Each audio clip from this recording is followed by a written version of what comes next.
My name is Tina. For someone that came into the industry a little later, I will highly recommend focus on yourself, focus on your dreams, be confident in who you are, and also know what you want to do.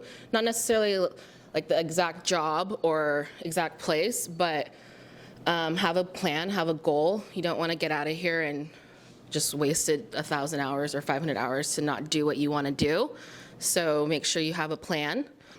What everyone said, make sure you go to school. The hours definitely rack up if you do not. And give your biggest effort every single day while you're here, even if you don't want to.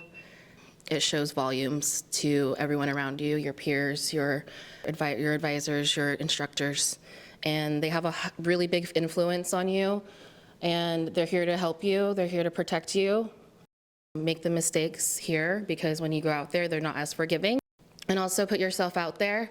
You don't know who is looking for what. So even if you're Instagram DMing people, going straight to the salons, put yourself out there. The worst thing that they can say is no, they're not interested, and you just move on to the next.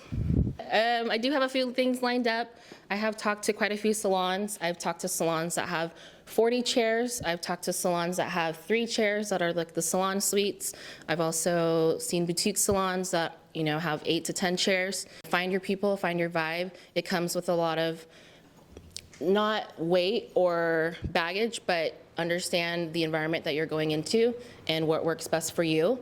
Make sure you shadow a lot, because when you go in for an interview or you're talking to a stylist and they're like, you're great, this is awesome, this is a good opportunity for you, we'd be happy to have you, but you're not really seeing what's inside of the salon, who's talking, what they're talking about, because that comes with a lot of territory too, because you're not just working for one person or one stylist, you're working for a collective brand and a salon. So it comes with a lot, and that means more people, more women, more men. But find your place and shadow as much as humanly possible. I go to Trebez once a week. I'm going to Bellezza Cristales once a week, and I haven't made any decisions. If you're seeing them with their clients and you're seeing them interact with their fellow peers and their stylists, it speaks volumes too. Like you're an outsider looking in, so you have as much power to judge based on what you see, and that's important. First impressions are extremely important,